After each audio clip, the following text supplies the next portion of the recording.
anything like it on the market. Not at this price.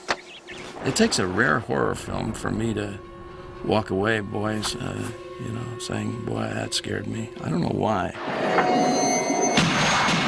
Dude, the guy kills his whole family. Doesn't that bother you? Houses don't have memories. I'm a skeptic about a lot of things.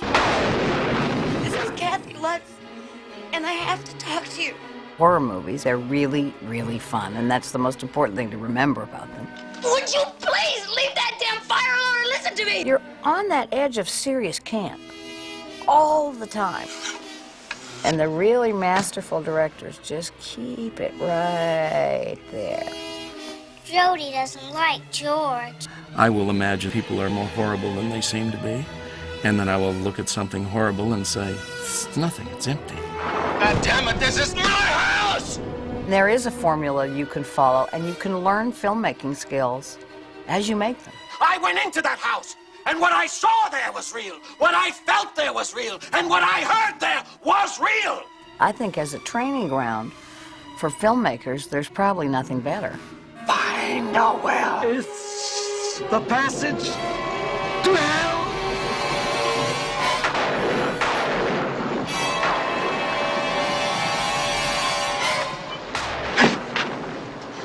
God damn it, don't sneak up on me.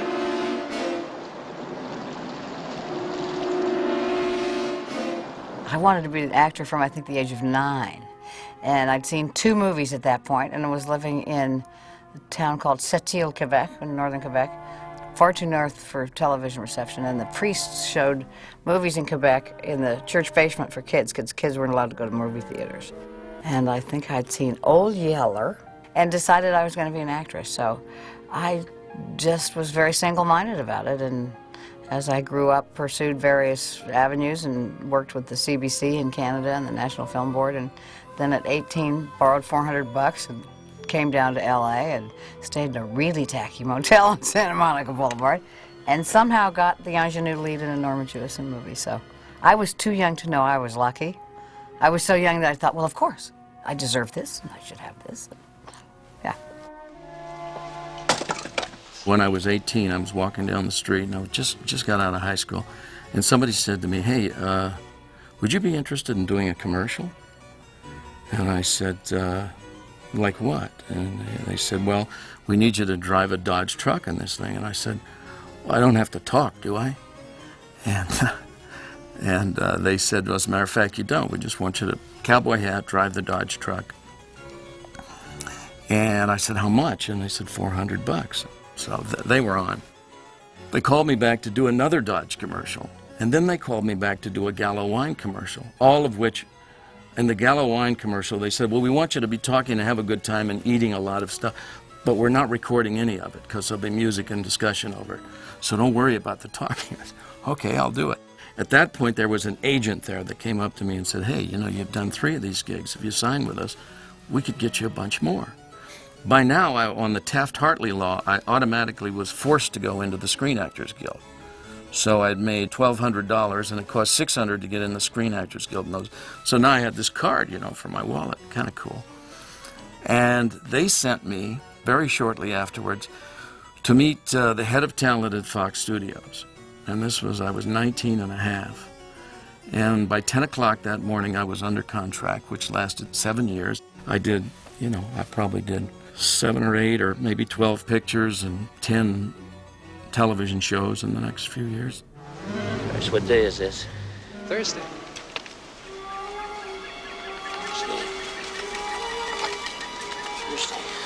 I was in an apartment in New York, and my agent said, you know, they're real interested in you for this Amityville. And I said, that's just like a kind of a cheapo horror deal. And he said, well, you know, the book is selling like crazy, and you got to read the book. We don't have a script. You got to read the book as quick as you can. But one night I just went, okay. And I was up. I started about 7 o'clock, and it was 2 o'clock in the morning. And I'm still reading. I'm going, holy, whoa, you really? And I'm right at this particular part, I can't remember what it was, where I'm pretty tense. When my pants, which I hung on the door, fall off onto the floor. Well, I practically, hit the ceiling with my head. I was up so fast. At that point, I realized how scared I was. And I thought, you know, there's something to this. This is a real grabber. This is going to be good. Well, on a crass level, my agent, Rick Nacita, said we do one for money, one for the heart. And I'd just been in Superman, so on a superficial level, and no actor can ever divorce this from their career, but nobody talks about it, so I might as well. Huh? That seems to be my role in life. We could get my first big salary. So that was one reason to do it. And then, as I got into it, I just thought it was fun.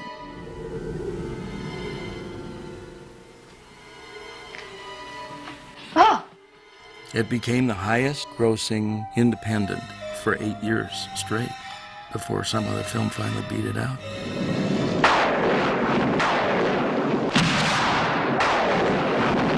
I think we did visit the real house, as I remember.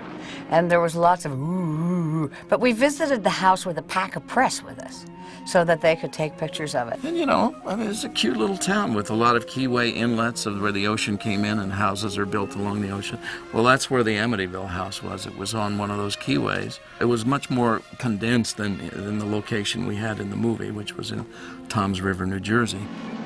And I drove around the keyway to the back side, and you could see across the water, several hundred feet, the house from the backside. And everything was white with yellow shutters, except the boathouse door was flat black. that jarred me. I mean, somebody else owns the house now. That's either somebody trying to perpetuate this gizmo, or I don't know what that is. Why would anybody paint a door flat black?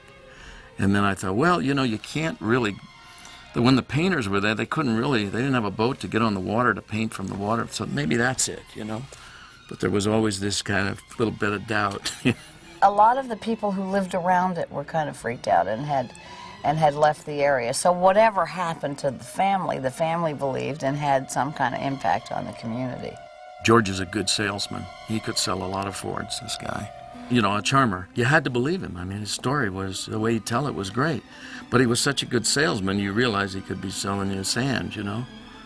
You know, I mean, when guys are good salesmen, they'll pick up. And so there was a lot of doubt there in me. And when you would talk to the family and the kids, and I would ask them questions, they would not go, well, they'd have the answer right now, like they'd been schooled. And that was my take. So I walked away going, I don't know. I don't believe in all this stuff, but why am I not sure, you know? I didn't buy that this really had happened. But I watched with great amusement as the studio's publicity machine went into action concocting these terrible things that were happening on our set, which weren't really. We're being asked, is there weird stuff going on? And we're looking for stuff now, you know, because we'd like to tell them, oh yeah, you wouldn't believe what happened yesterday, you know.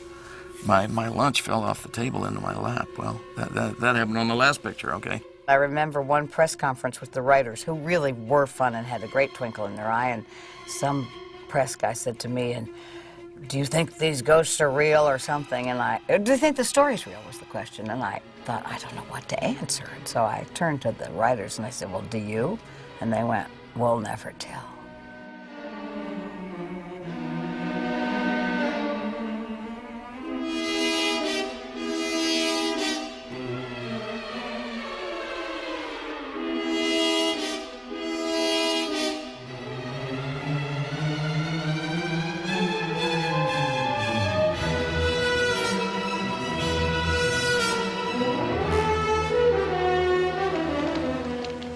You know what? Maybe you should sleep in tomorrow. I got work to do. I don't want to be up to my ass in boxes forever. When you have a co-star, you know, you bounce off each other. We were from pretty different worlds. Do you want to know the truth or the story I probably should tell? I was very full of myself and thought I was from the hip young Hollywood, and Jim Brolin to me was from the old stodgy Hollywood. I don't think I can tell the truth about all this, but... My acting method of coming in and finding accidents in a scene, I think, annoyed him somewhat. Yeah, there were tribulations. Will you stop nagging at me? There's kind of two approaches you can take to acting, and sometimes you can do them both at once, but one is to have really seriously planned out and execute every move ahead of time in a scene. So you figure out ahead of time what your character's thinking, what your character is doing. You know every prop intimately, so you know what you're going to do at what spot in a line. Then there's another way of acting that says be in the moment, take the accidents, play with them as you're doing the scene, and let's see what happens. And that's more the way I like to work. Father, this is Kathy Lutz, and I have to talk to you. Kathy, listen to what I'm telling you. Father? Father! In those days, I would literally make up what meant something to me. I would do long-winded, many pages of backgrounds of where they went to school and what happened. But it was all fantasy. And I'd read the book and I'd talked to George, so I'm sure a lot of that came into it. And I was always kind of a good story writer, you know. But more, I think I was translating it into what meant more to me if I was George. Jesus, I'm sorry. You look just like that kid. You know, he was sitting right in that seat where you were when he was arrested. You get a Paul Mazursky who will hammer into you. You don't know the end of the scene till you've played it. So throw everything out, throw out your homework, and go explore. That's his way of doing it, which I personally love. There's no right or wrong way here, but it can be very annoying to actors, and it's a clash that's been here forever in acting, to actors who really can't cope with accidents and have to know exactly what's going to happen. I've had scripts where I will study for a month and go, I can't learn this. This is, what is it in the pattern of this dialogue that won't go in? So what I'll do is I'll drive to Bakersfield or Fresno, and I will learn one line at a time while I'm driving. It seems like this has to do with alpha state, I think. That when I'm driving and I have another thing to do, that there's something in that blocks me, that drops down and lets this information go in. Peace to this house and all who enter here. Forgive our Peace sins to this house and all and save who us enter from all illness. Anyway, I will come back from Fresno and I will know this dialogue. Strangest thing, people hate it. They say you're going to have a horrible accident one of these days. Been doing it for 40 years, you know. What? What's happening?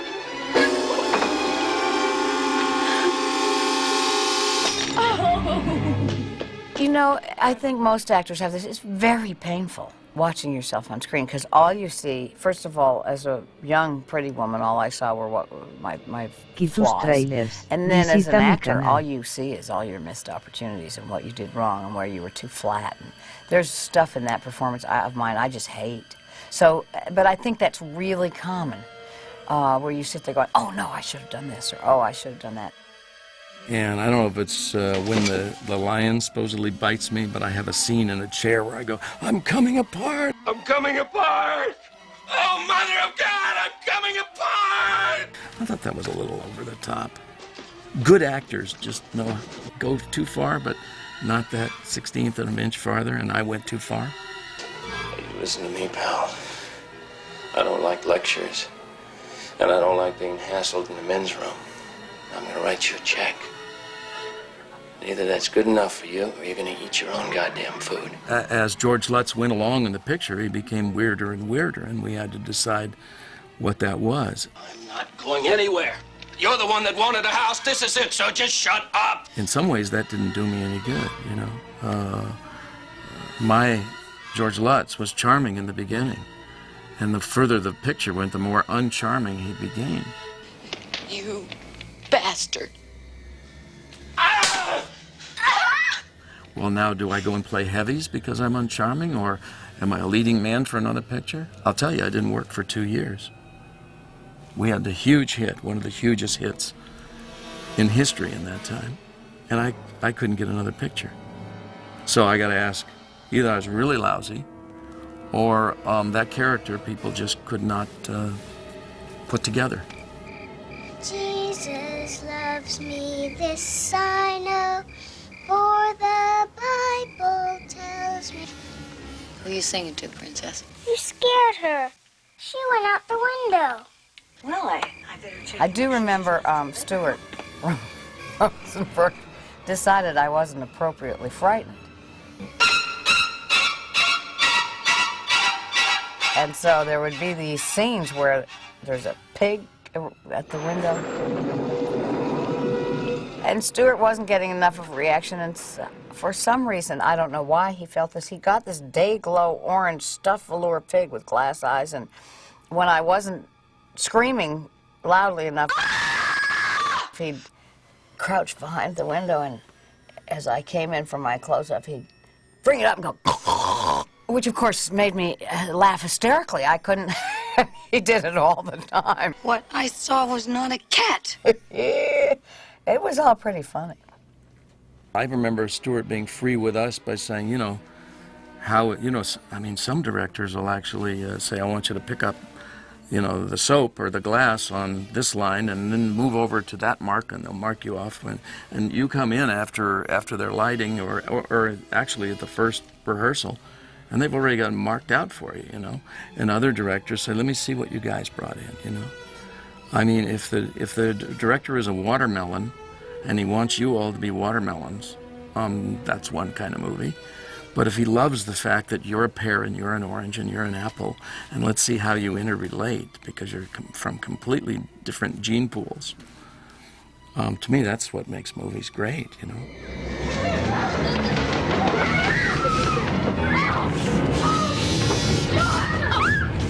I remember tromping through muck and ooze and having blood all over us and being very cold. You want to do your blood and ooze shots on warmer days, right? Cold ooze running down your legs, very unattractive feeling.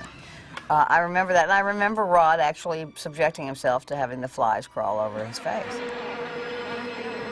My first thought was it's manure, but no, it was sugar. They had sugar all over his face, or honey or something.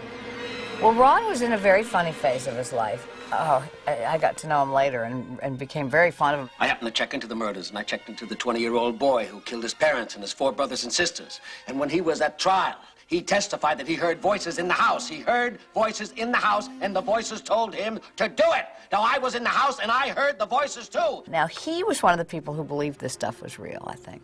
And he really was into the bad things that could happen. And he was really, you know, his sense of commitment to a character was extreme. I see. We're just going to walk away from it. Well, has that become the fashion now, to cover up? I was being actually quite naughty in not fully committing to the notion that this was all true. I really should have, had I been doing my work in a more serious vein, I suppose. I don't know. What's going on?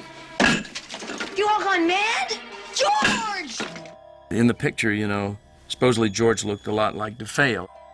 And the face that came up out of the earth and looked back at you was, I'm not sure myself whether was that DeFeo or was that an Indian, but it was my face. And the way they wanted to shoot it, they couldn't just double me and superimpose me. I said, you know, my brother looks very, very much like me, and if you put the beard on, it'd be very, very similar. So my brother was called away from his work to double me, at which he ended up loving, you know. I mean, we had a lot of laughs. Horror movie buffs really are very savvy audiences. The studios never give them credit for really knowing the deal. They know it's not real, they know it's a movie. Many of them are the most articulate film buffs on the planet, and they want to get scared and have fun. Much like a thrill ride at Disneyland where you're shrieking in fear, but afterwards you just laugh and go, oh my God, that was so much fun. Audiences know that that's what they're going to get. They're going to get a ride. They're there for the thrill ride.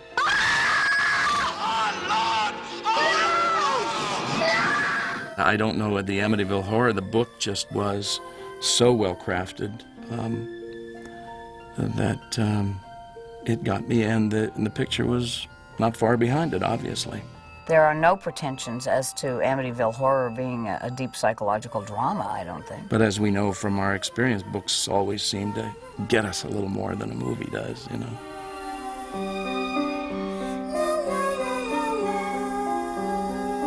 Don't forget, movies are fun. That's the point. Yeah. We make the best movies in our head, you know.